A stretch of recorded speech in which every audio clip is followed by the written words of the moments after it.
మీ ఏం IT AI job అయితే join next it challenge. Job తెచ్చుకోండి, 5 లక్షలు తీసుకోండి. ఫస్ట్ ఈ సమస్యకు అంత మూలం మహమ్మద్ అలీ జిన్నా.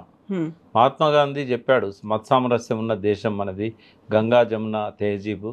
జమున అంటే బంగ్లాదేశ్లో ఉన్న గంగా. అయితే మనం కలిసి ఉందాము అని చెప్తే జిన్నా వినలేదు.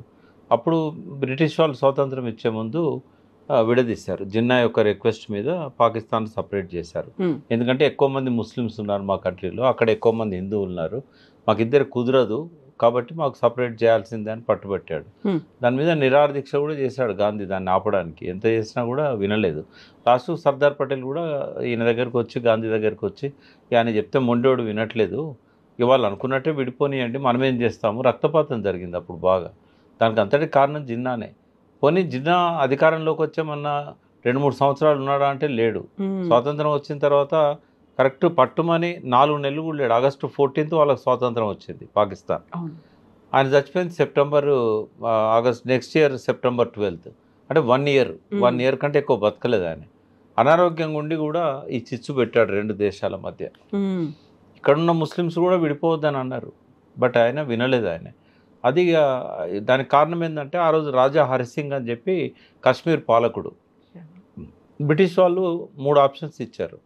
స్వతంత్రంగా ఉంటే ఉండొచ్చు, లేదా పాకిస్తాన్లో కలవచ్చు, లేదా భారతదేశంలో కలవచ్చు. కాశ్మీర్కి ఏంటంటే అటు బౌండరీ పాకిస్తాన్, ఇటేమో ఇండియా. కాబట్టి వాళ్ళు ఏం చేస్తారంటే అటు ముస్లింలంతా అక్కడ ఉన్న వాళ్ళు పాకిస్తాన్తో కలవమని, హిందువులంతా జమ్మూలో హిందువులు ఎక్కువ ఉంటారు, శ్రీనగర్లో ముస్లిమ్స్ ఎక్కువ ఉంటారు, వాళ్ళేమో ఇండియాలో కలవమని. లాస్ట్కు రాజు హిందువు కాబట్టి ఆ రక్తపాతాన్ని ఆపడానికి ఆయనే సంతకం పెట్టాడు. సంతకం పెట్టిన తర్వాత ఆ రక్తపాతం కంటిన్యూ అయింది, ఆపలేదు. కాకపోతే భారత సైన్యం సపోర్ట్గా వచ్చింది రాజుకు, ఆ రక్తపాతాన్ని ఆపడానికి ప్రయత్నం చేశారు. కానీ ఆ రోజు నుంచి ఈ రోజు దాకా ఆ కాశ్మీర్ మీద మాకు హక్కు ఉంది అని చెప్పేసి చేస్తున్నారు. మీరు ఆశ్చర్యపోతారు దీనికి ఎవరు కారణం అని అంటే, మహమ్మద్ జిన్నా చనిపోయింది కదా. మరి ఎవరు కారణం? రాజకీయాలు. 48 గంటల కింద పాకిస్తాన్ డిఫెన్స్ మినిస్టర్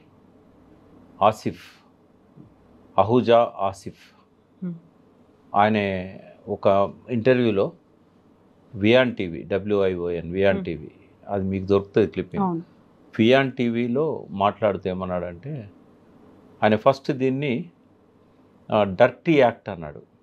ఏది మొన్న జరిగిన దాన్ని, వాళ్ళు చేసిన దాన్ని డర్టీ యాక్ట్ అన్నాడు. ఎందుకు చేయాల్సి వస్తుంది అన్నప్పుడు, అమెరికా పాశ్చాత్య దేశాల ఒత్తిడి వల్ల చేయాల్సి వస్తుందని చెప్పాడు. దీని వెనకాల ఉన్నది పాకిస్తాన్ అనుకుందామా, అమెరికా అనుకుందామా?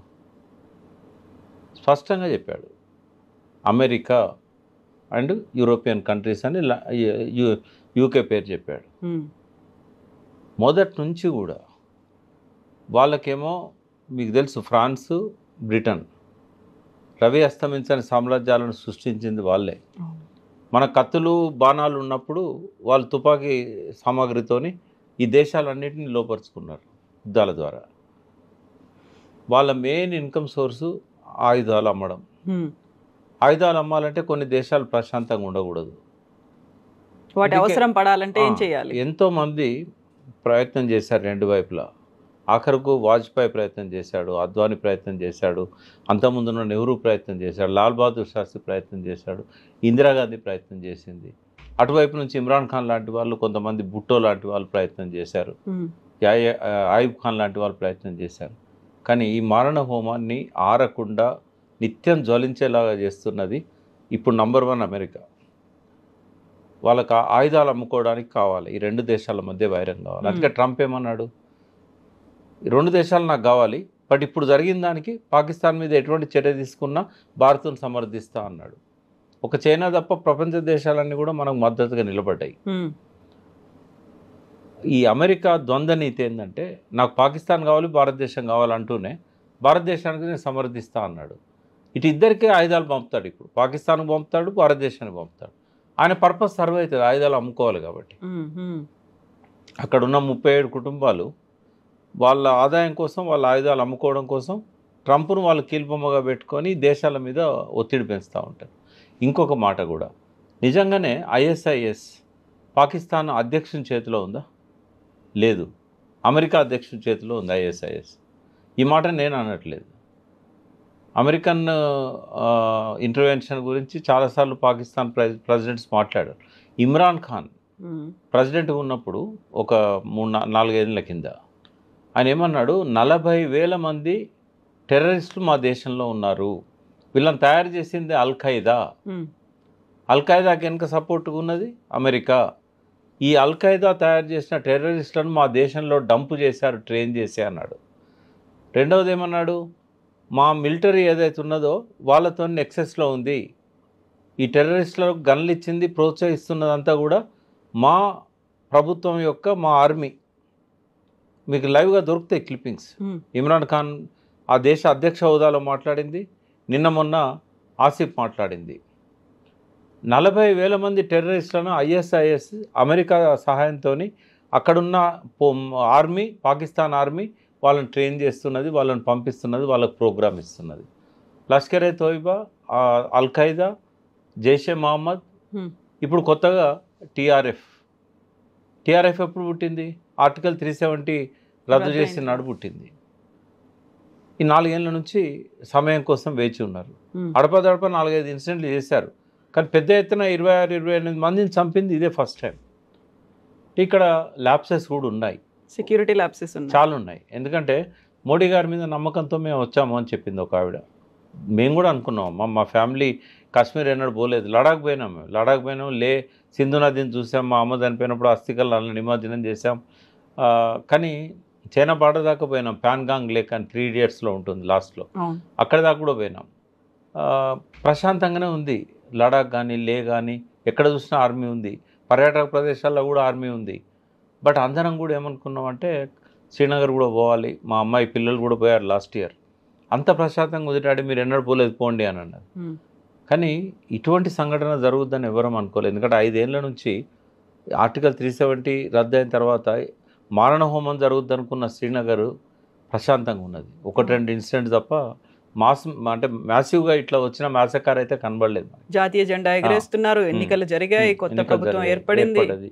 సో మోడీకి అందరూ కూడా మంచి జేజేలు చెప్పారు, బాగా జరుగుతున్నది అనుకున్నారు.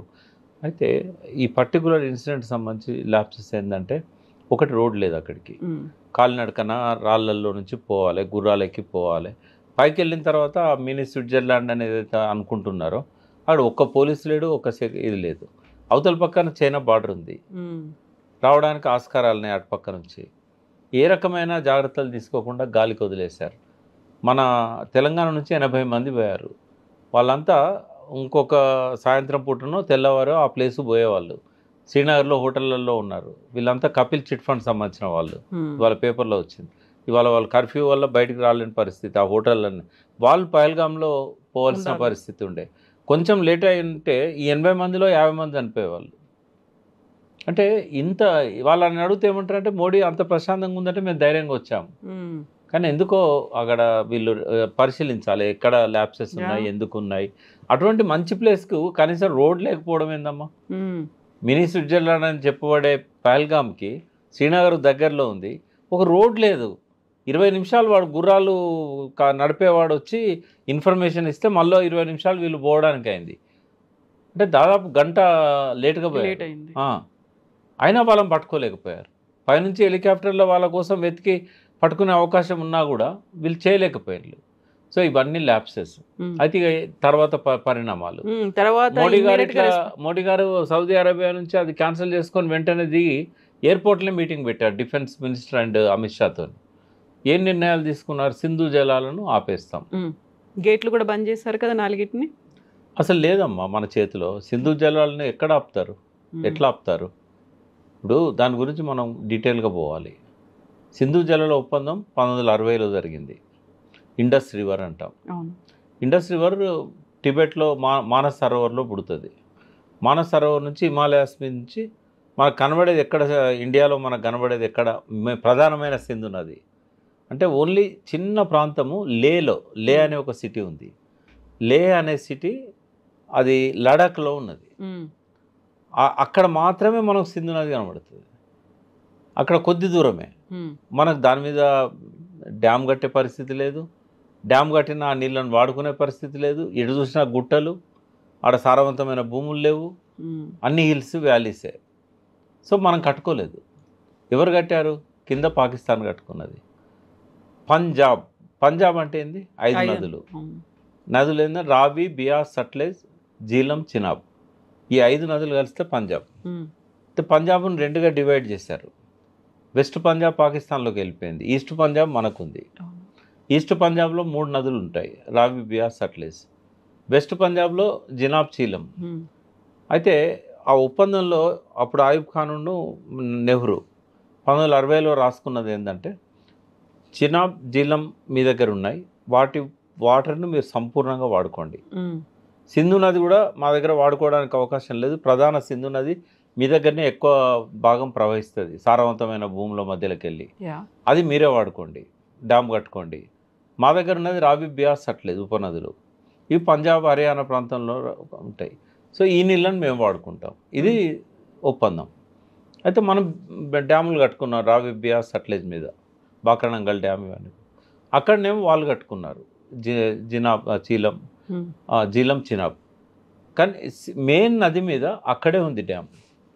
అయితే ఇప్పుడు మనము కొత్తగా డ్యామ్ కట్టి గేట్లు బంద్ చేస్తే తప్ప వాళ్ళకు నీళ్ళు ఇవ్వలేని పరిస్థితి. నిన్న రిలీజ్ చేసినటువంటి వీడియోలో గేట్లు క్లోజ్ చేసావు అనేది రావి, బియాస్ ఏవైతే సింధు నదిలోకి నీళ్లు పోతున్నాయో వాటిని ఆపారు.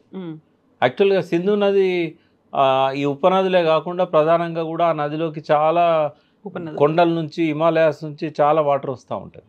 అది ఇప్పుడు పెనిన్సులర్ రివర్ కాదు, అది హిమాలయాస్లో మంచు కరిగితే నీళ్లు ప్రవహిస్తూ ఉంటాయి. 24 గంటలు 365 రోజులు మంచు కరుగుతూనే ఉంటుంది, నీళ్లు పోతూనే ఉంటాయి. గ్లోబల్ వార్మింగ్ వల్ల ఇంకా ఎక్కువ పోతున్నాయి. ఎట్లా ఆపగలుగుతావని నేను అడుగుతున్నా. ఇప్పుడు ఒకవేళ దగ్గర నువ్వు డ్యామ్ కట్టినావు అనుకో, ఎత్తు డ్యామ్ కట్టాలి, దాన్ని ఆపాలంటే కొన్ని 100 టీఎంసీలు స్టోర్ చేయాలి. టౌనే ఉండదు, అది ఆ లడక్ రాజధాని, అది లేహ్ అనేది. ఇవాళ వాళ్ళకి స్వయం ప్రతిపత్తి ఇచ్చారు లేహ్ అనేది. మరి ఎట్లా అక్కడ ఆపగలుగుతాం? మిలిటరీ స్థావరాలు కూడా చాలా ఉంటాయి అక్కడ, ఆపడానికి లేదు. ఇప్పుడు మనం ఆపాలంటే ఇప్పుడు డ్యామ్ మొదలుపెట్టి ఒక 20 ఏళ్ళు కట్టిన తర్వాత కానీ ఆపలేం మనం. కాబట్టి అది ఆ బెదిరింపు అనేది ఏదైతే ఉందో వాస్తవంగా అది అమలు చేయరానిది. రావి, బియాస్, సట్లెజ్ నుంచి నీళ్ళను వదలడం ఆపొచ్చు, అది ఎంత ఆపుతావు నువ్వు? ఎక్కువ నీళ్ళు వచ్చినప్పుడు అది కూడా వదిలిపెట్టాల్సి వస్తుంది. ఇక మళ్ళీ ఎక్కడ డ్యాములు లేవు కదా, ఆ స్వేచ్ఛగా ప్రవహిస్తూనే ఉంటుంది. అయితే వాళ్ళ వ్యవసాయం మొత్తం ఆధారపడ్డది సింధు నది మీదనే. సింధు రాష్ట్రమే ఉంది ఆడ. అయితే సారవంతమైన భూములు దాదాపు 4 కోట్ల ఎకరాలు ఉన్నాయి అక్కడ. 4 కోట్ల ఎకరాల సారవంతమైన భూమి ఉంది అక్కడ. ఈ 4 కోట్ల ఎకరాల సారవంతమైన భూమిలో 94% నీటిపారుదల ఉన్న భూమిలో 94% సింధు నది నీళ్ళే. పాకిస్తాన్ ఎకానమీలో ఒక ఇంపార్టెంట్ భాగము ఈ అగ్రికల్చర్ ఎకానమీ. దాన్ని మొత్తం దెబ్బతీస్తుంది ఒకవేళ కనుక నిజంగానే మనం డ్యామ్ కట్టుకొని సింధు నదిని ఆపగలిగితే. ఇంకా వాళ్ళ ఎకానమీ మొత్తం కొలాప్స్ అవుతుంది. ఇప్పుడే చాలా దారుణంగా ఉంది వాళ్ళ పరిస్థితి. ఇప్పుడు 150 రూపాయల వాటర్ బాటిల్ ఉంటుంది, కూరగాయలు 100 రూపాయలు కిలో దొరికే పరిస్థితి లేదు, 400-500 కిలో ఉంటున్నాయి. పాల ప్యాకెట్ కావాలంటే కూడా దాదాపుగా 1 లీటర్ పాలకు ఇలా 300 రూపాయలు పెట్టి కొనాల్సిన పరిస్థితి. ద్రవ్యోల్బణం బాగుంది. ఇప్పుడు లాస్ట్ 2-3 ఇయర్స్ నుంచి గ్రోత్ రేట్ లేదు, 2%, 3% ఉన్నది. ఇంప్రూవ్ చేసే అవకాశాలు కూడా లేవు. మేజర్ రెవెన్యూస్ అన్నీ కూడా ఆయుధాలు కొనుగోలు కోసం పెడుతున్నారు. దాదాపు 40-50 ఏళ్ళ నుంచి వాళ్ళ మేజర్ బడ్జెట్ అంతా అమెరికాకు సమర్పయామి. అందుకే ఇప్పుడు చైనా కూడా వాళ్ళకు సపోర్ట్గా వచ్చే పరిస్థితి లేదు. చైనా తన ఇబ్బందుల్లో తనుంది. చైనా వాళ్ళు ఎటువంటి వాళ్ళంటే భారతదేశం లాగానే, ఒకరు వాళ్ళ జోలికి వస్తే ఊరుకోరు, వాళ్ళు ఎవరి జోలికి పోరు. కాబట్టి ఈ పరిస్థితుల్లో ఏంటంటే, ఒకటి ఎకనామికల్గా పాకిస్తాన్ బాగా దెబ్బతినుంది. సింధు జలాలు ఆపడం వల్ల అంటే రావి, బియాస్ నుంచి కూడా నీళ్లు సింధులోకి వదలకపోతే కొంత దెబ్బతింటుంది అక్కడ అగ్రికల్చర్ అనేది. ఫ్యూచర్లో కనుక ఇదే కంటిన్యూ అయితే అసలు పాకిస్తాన్కి అసలు వాటర్ చుక్కపోకుండా కూడా ఎక్కడి నుంచైనా డైవర్ట్ చేయగలిగే టెక్నాలజీని మన దగ్గర తెచ్చుకోవచ్చు. కాబట్టి ఇవన్నీ సమస్యలు పాకిస్తాన్కు ఉంటాయి. అయితే వాళ్ళ దగ్గర కూడా అసలు వాళ్ళు ఆ తలలో ఆ జ్ఞానం ఉండి మాట్లాడుతున్నారా, లేకుంటే ఇష్టం వచ్చినట్టు మాట్లాడుతున్నారా? ఎప్పుడైతే ఈ ఒప్పందం రద్దు అని చెప్పి మోడీ చెప్పారో, మేము సిమ్లా ఒప్పందాన్ని కూడా మేము రద్దు చేస్తున్నాం అన్నారు. అవును, అది ఎవరికి నష్టం? సిమ్లా ఒప్పందం గురించి చెప్తాం. 1971లో పాకిస్తాన్తో వార్ వచ్చింది మనకు. ఎందుకు? బంగ్లాదేశ్ లక్షల మందిని చంపేస్తున్నారు ఆడ పాకిస్తాన్ ఆర్మీ పోయి, వాళ్ళని ఊచకోతకు వస్తున్నారు. దానికి కారణం ఏంటి తెలుసా మీకు? పాకిస్తాన్లో జరిగిన ఎన్నికలలో బంగ్లాదేశ్లో 99% సీట్లన్నీ కూడా ఆ రోజు షేక్ ముజిబుర్ రెహమాన్ వాళ్ళకు వచ్చినాయి, ఆ పార్టీకి వచ్చినాయి. ఇక్కడనేమో వాళ్ళకు కొన్ని వచ్చినాయి, ఇక్కడ మిగతాయి యాయా ఖాన్ అనుకుంటా అప్పుడు ఆ పార్టీకి వచ్చినాయి పాకిస్తాన్. ఈ అధికారం ఎవరికి రావాలి అంటే బంగ్లాదేశ్ వాళ్ళు పాకిస్తాన్ పరిపాలన చేయాలి, ఎందుకంటే ఎక్కువ సీట్లు వాళ్ళు గెలిచి మెజారిటీ వాళ్ళకు వచ్చినాయి, వర్టికల్గా డివిజన్ వచ్చింది. సో దాంతో ఏంటంటే యుద్ధానికి సిద్ధమైండు, బంగ్లాదేశ్లో ఊచకోత పోసాడు. లక్షల మంది మన గంగా నది, దాన్ని ఏమంటాము ఇందాక నేను అన్నాను, జమునా నది దాటి మన దగ్గరికి వచ్చి కలకత్తాలో వచ్చారు. లక్షల మంది వచ్చారు కాంతిశీకుల్లాగా. చిన్న చిన్న పిల్లల్ని ఊచకోతకు వస్తున్నారు, స్టూడెంట్స్ని చంపేశారు. ఇదంతా చూసి ఇందిరాగాంధీ ఏం చేసిందంటే ఆర్మీని పంపి జనరల్ మానిక్ షా పంపించేసి ఎదుర్కొన్నది పాకిస్తాన్ ఆర్మీని. సో లాస్ట్కు సరెండర్ అయిపోయింది యాయా ఖాన్. సరెండర్ అయిపోయి చేతులు ఎత్తేసిండు, ఇంకా నా వల్ల కాదు అని చెప్పేసి. మీరు దీని గురించి పూర్తి వివరాలు నెట్ఫ్లిక్స్ అనుకుంటా మానిక్ షా మీద ఒక ఫిల్మ్ వచ్చింది, అయితే అందులో మనకు క్లియర్ కనబడుతుంది. సో అప్పటి వార్తలు కూడా మనం తెలంగాణ కూడా సాక్రిఫైస్ చేసింది ఇందిరాగాంధీ కోసం. ఏంటంటే ఉద్యమాన్ని ఆపేసినప్పుడు 69 ఉద్యమం ఆగిపోవడంలో ఒకటి మ్యాసకర్ ఒకటే కాదు, ఇక్కడ 369 మంది బుల్లెట్ల దెబ్బతినడం వల్ల ఆగింది అని అన్నారు కదా, అది అర్ధ సత్యం. పూర్తి సత్యం ఏంటంటే ఇందిరాగాంధీ రాజమండ్రి జైల్లో ఉన్న కొండలక్ష్మణ్ బాపూజీని, చెన్నారెడ్డిని ఢిల్లీకి పిలిపించుకొని సుప్రీంకోర్టు ద్వారా బెయిల్ ఇప్పించి ఆమె కూర్చొని మాట్లాడి, నేను బంగ్లాదేశ్ విషయంలో యుద్ధం చేస్తున్న పాకిస్తాన్తో, ఇప్పుడు ఈ టైంలో మీరు ఇక్కడ ఇట్లా చేయడం అనేది చికాకుగా ఉంటుంది, మీరు ఆ ఒక్క కోరిక తప్ప ఏదైనా కోరండి, ఈ యుద్ధం అయిపోయిన తర్వాత ఆలోచిద్దామని చెప్పి చెన్నారెడ్డిని బాపూజీని, వాళ్ళే మెయిన్ లీడర్స్ ఉండ్రి, వాళ్ళని ప్రశాంతంగా ఉండమని చెప్తే ఆగిపోయింది. అప్పుడు తెలంగాణ సహకరించాం. అంటే ప్రతిసారి కూడా పాకిస్తాన్తో 3 సార్లు యుద్ధం వచ్చింది. కార్గిల్ యుద్ధం లాస్ట్ యుద్ధం, అంతకంటే ముందు పాకిస్తాన్ బంగ్లాదేశ్ సమస్య 71, అంతకంటే ముందు 64, లాల్ బహదూర్ శాస్త్రి, నెహ్రూ. 3 సార్లు కూడా భారత ప్రజలంతా కూడా ప్రభుత్వానికి సంఘీభావం అని చెప్పారు. ఇప్పుడు కూడా మళ్ళీ యుద్ధం వస్తున్నది, అయితే వస్తున్నది. అయితే 71 యుద్ధం అప్పుడు ఏమైందంటే ఆ బంగ్లాదేశ్ను కాపాడడానికి చొచ్చుకొని పోయారు మన సైన్యం పాకిస్తాన్లోకి, ఇటు వెస్ట్ పంజాబ్ అని చెప్పాను కదా, అటువైపు, తర్వాత హిమాలయాస్లో కూడా. ఎంత దూరం పోయారంటే దాదాపు 13,000 చదరపు కిలోమీటర్లు. మేము ఇక సరెండర్ అవుతున్నాము, మా భూభాగం మాకు ఇవ్వండి, అంత దూరం లోపలికి వచ్చారు కదా. పాక్ ఆక్రమిత కాశ్మీర్నేమో వాళ్ళు వదలరు. కానీ ఇందిరాగాంధీ ఏం చేసింది, ఎక్కడో ఒక ఫుల్ స్టాప్ ఉండాలి, మనం పాకిస్తాన్ ఆక్రమించుకోవడానికి కాదు కదా యుద్ధం చేసింది, కాబట్టి ఆ పాక్ ఆక్రమిత కాశ్మీర్ 48 నుంచి వాళ్ళ దగ్గర ఉంది, దాన్ని పక్కకు పెట్టి ఈ 13,000 చదరపు కిలోమీటర్లను వాళ్ళకు వదిలేసింది. వదిలేసి ఒక లైన్ ఆఫ్ కంట్రోల్ అని ఒక గీత గీశారు, ఎల్ఓసి గీత గీసి వెనక్కి వచ్చేసారు. వీడికి ఏమన్నా దిమాక్ ఉందా? వాడు సిమ్లా ఒప్పందాన్ని రద్దు చేస్తే ఏమవుతుంది, ఎల్ఓసి అనేది ఉండదు. ఇక మనం ఎంత దూరం అయినా పోవచ్చు. మనం వానికి ఇచ్చిన భూమిని ఇవాళ వాడు వదులుకున్నాడు ఈ ఒప్పందాన్ని రద్దు చేసుకోవడం ద్వారా, అది మనది అవుతున్నట్టే. అంటే వాడు ఎక్కిన కొమ్మని నరుక్కున్నాడు. ఇప్పుడు మళ్ళీ మన సైన్యం స్వేచ్ఛగా పోతుంది, there is no line of control. ఆ గీత గీసిన దాన్ని రద్దు చేసుకున్న తర్వాత ఏముంటుంది ఇంకా. కాబట్టి యుద్ధానికి ఒక తెర తీసినట్టు అయింది దాంతో.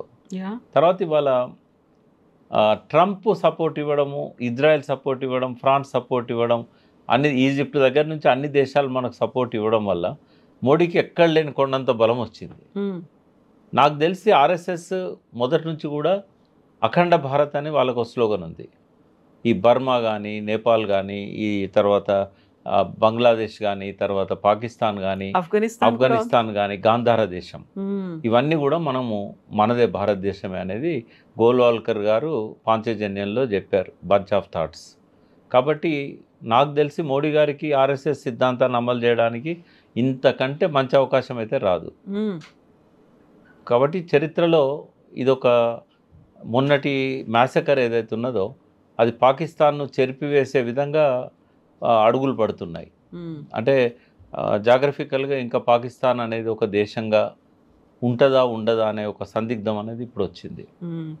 ఇందులో డిఫరెంట్ వర్షన్స్ అనేవి ఉన్నాయి. ఇందులో మీరు చెప్పినట్టుగా అందులో సెక్యూరిటీ ల్యాప్సెస్ అనేవి కూడా కనిపిస్తున్నాయి. అక్కడి దాకా పోలీసులు లేకుంటే అక్కడ ఉన్నటువంటి బార్డర్ సెక్యూరిటీ ఫోర్సెస్, మిలిటరీ అక్కడికి ఎందుకు వెళ్ళలేకపోయింది అనే దాంతో పాటుగా స్థానికులు కూడా సహకరించారు అనేది ఉంది. ఆ తర్వాత అమెరికాలు కావచ్చు, రష్యానో మిగతా వాళ్ళ ఆయుధాలని అమ్ముకోవడానికి ఎంకరేజ్ చేశారు అనే దాంతో పాటుగా పాకిస్తాన్ చేస్తున్నటువంటి తప్పిదాలు, ఆ తర్వాత రాజకీయంగా ఉన్నటువంటి అనుకూలమైనటువంటి అంశాల్లో కాశ్మీర్ కూడా ఒకటి భాగంగా కనిపించింది ప్రతిసారి అనేటువంటి వాదనలు కూడా ఉన్నాయి కదా. ఇవన్నీ చూసిన తర్వాత ప్రస్తుతానికైతే అక్కడ ఆ రోజు జరిగినటువంటి సంఘటనలో పేరు అడిగారు, మతం అడిగారు, వాళ్ళని ప్యాంట్లు ఇప్పి చూపించమన్నారు, ఆ తర్వాత కల్మా చదవమన్నారు. ఇదంతా కూడా ముస్లింలు చేసిన పని. అక్కడ ఉన్నటువంటి తీవ్రవాదులు ముస్లింలు, వాళ్ళు హిందువులనే టార్గెట్గా చేసుకొని చంపేశారు అనేటువంటి ఇవన్నీ చూసిన తర్వాత మళ్ళీ భారతదేశం అంతా ఒకటిగా అయింది. ముస్లింలు కూడా మేమున్నాము, పాకిస్తాన్ని లేపేయాలి, లేకపోతే ఇక్కడ ఇలాంటి దాన్ని అనగదొక్కాలి, సర్జికల్ స్ట్రైక్స్ చేయాలి అనేది ఉంది కదా. ఈ మొత్తం ఎంటైర్ వెర్షన్లో రాజకీయ కోణం అనేది మీరు చూస్తున్నారా ఇందులో? రాజకీయ కోణం అటు సైడ్ నుంచి ఉంది. ఇది మన దగ్గర ఏం లేదు, ప్యూర్లీ మత కోణం కాదు ఇది. అది వాళ్ళు ఆ మత కోణాన్ని రెచ్చగొట్టడానికి వాళ్ళు ఇవన్నీ చేశారు ఇప్పుడు చెప్పినవి.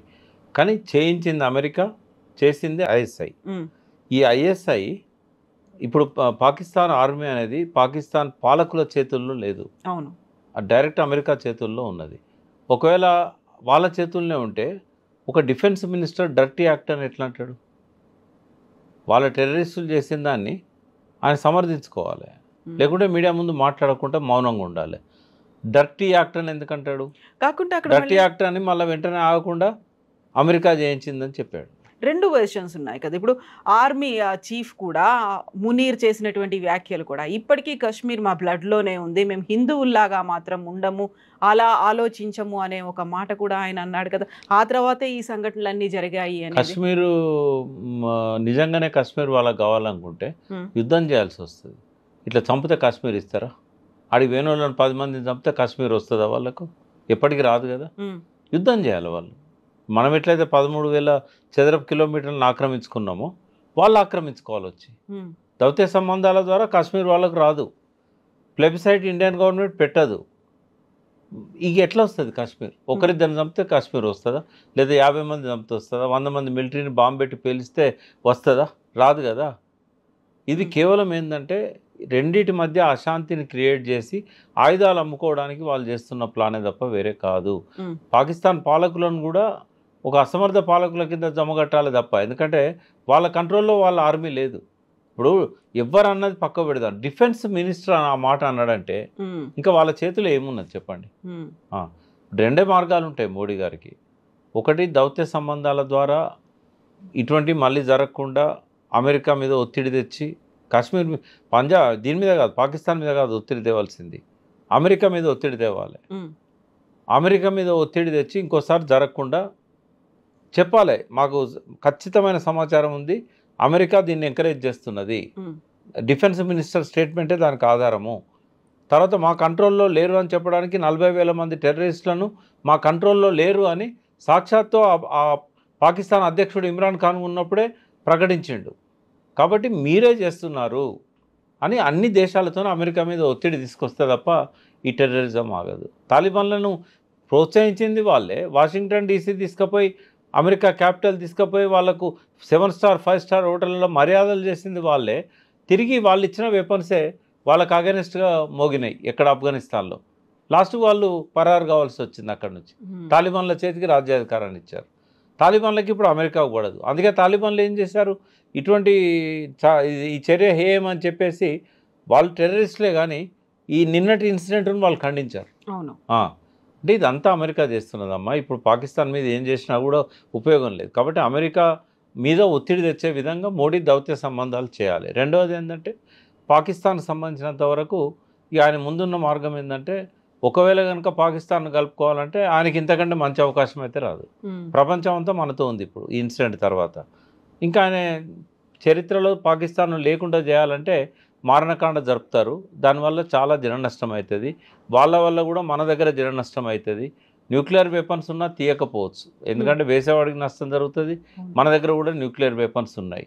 బట్ న్యూక్లియర్ వెపన్ వాడకపోయినా కూడా లక్షలాది మంది చనిపోతారు. రెండు దిక్కులా కూడా యుద్ధం నష్టం ఎన్నడూ లేనంతగా జరిగే అవకాశం ఉంటుంది. ఇప్పుడు అలాంటి అనివార్యమైనటువంటి పరిస్థితి వచ్చిందా ఇప్పుడు? వెనకాలన్నది ఆర్ఎస్ఎస్ కాబట్టి వాళ్ళ అఖండ భారత్ స్లోగన్ ఉంది కాబట్టి. బట్ మాలాంటి వాళ్ళం మేము చెప్పేది ఏంటంటే సర్జికల్ స్ట్రైక్ చేయండి. ఎన్నైతే 40,000 మంది టెర్రరిస్టుల క్యాంపులను ఏరేరి తుడిచివేయండి, వాటి మీద మారణహోమం చేయండి. కానీ పాకిస్తాన్లో కూడా అమాయక ప్రజలు ఉన్నారు, రెక్కాడితే డొక్కాడని వాళ్ళు ఉన్నారు, తిండి లేక చాలా పేదరికంతో ఉన్నది పాకిస్తాన్. ఆ ప్రజల మీద సానుకూలంగా ఉండాలి. ఒక దేశాన్ని తుడిచివేయడం అనేది మంచిది కాదు. మంచికో చెడ్డకో ఇప్పుడు 70 ఏళ్ళ నుంచి వాళ్ళకు ఉనికి ఉంది. 78 ఏళ్ళు అయింది వాళ్ళు ఏర్పడి. ఆ 78 ఏళ్ళ నుంచి ఉన్న దేశాన్ని కలుపుకోవాలనే ఆలోచన మాత్రం కరెక్ట్ కాదు. ఇట్లాంటి మనం ల్యాప్సెస్ లేకుండా మన ప్రజల్ని మనం ప్రొటెక్ట్ చేసుకోవాలి, మన సైనికులను మనం ప్రొటెక్ట్ చేసుకోవాలి. యుద్ధాలు జరుగుతూ ఉంటాయి, బార్డర్ దగ్గర ఘర్షణలు జరుగుతూ ఉంటాయి. సర్జికల్ స్ట్రైక్ ద్వారా మనం చేయడం తప్పేం కాదు. డ్రోన్ టెక్నాలజీని వాడి వాళ్ళ ఉనికిని పట్టుకోవడం కష్టం కాదు. కాబట్టి వాటికి పరిమితం కావాలి. కార్గిల్ యుద్ధం అప్పుడు ఎట్లాంటి అనుసరించారో ఆ మేరకే ఉంటే బెటర్. కానీ దేశాన్ని ఆర్ఎస్ఎస్ సిద్ధాంతంలో భాగంగా కైవసం చేసుకోవాలనేది మాత్రం కరెక్ట్ కాదు. సిమ్లా అగ్రిమెంట్ రద్దు చేస్తే మనకే మంచిది. తర్వాత జలాల మీద ఒప్పందాన్ని రద్దు చేయడం వల్ల మన కంట్రోల్లోకి వచ్చింది సింధు నది. ఎంత ఆపాలి, ఎప్పుడు ఆపాలి, ఎట్లా ఆపాలి అనేది మన నిర్ణయము. ఇప్పటికైనా లే దగ్గర ఒక డ్యామ్ కట్టగలిగితే ఆ సింధు నది వాటర్ను పోకుండా ఆపగలుగుతాం. పాకిస్తాన్ను అదుపులో పెట్టుకోవాలనుకున్నప్పుడు ఇది ఒక ఇంపార్టెంట్ చర్య అవుతుంది. ఎక్కడ అవకాశం ఉంటే అక్కడ డ్యామ్స్ కట్టి ఆ వాటర్ను మనమే స్టోర్ చేసుకొని కాళేశ్వరంలో ఉన్న పంపింగ్ లాంటి 135-140 మెగావాట్ల పంపులు పెట్టి ఇతర ప్రాంతాలకు ఆ నీళ్లను పంపించుకోగలిగితే ఆ మిగతా ప్రాంతాలు సస్యశ్యామలమైతే పాకిస్తాన్ను కట్టడి చేయడానికి అవకాశం ఉంది.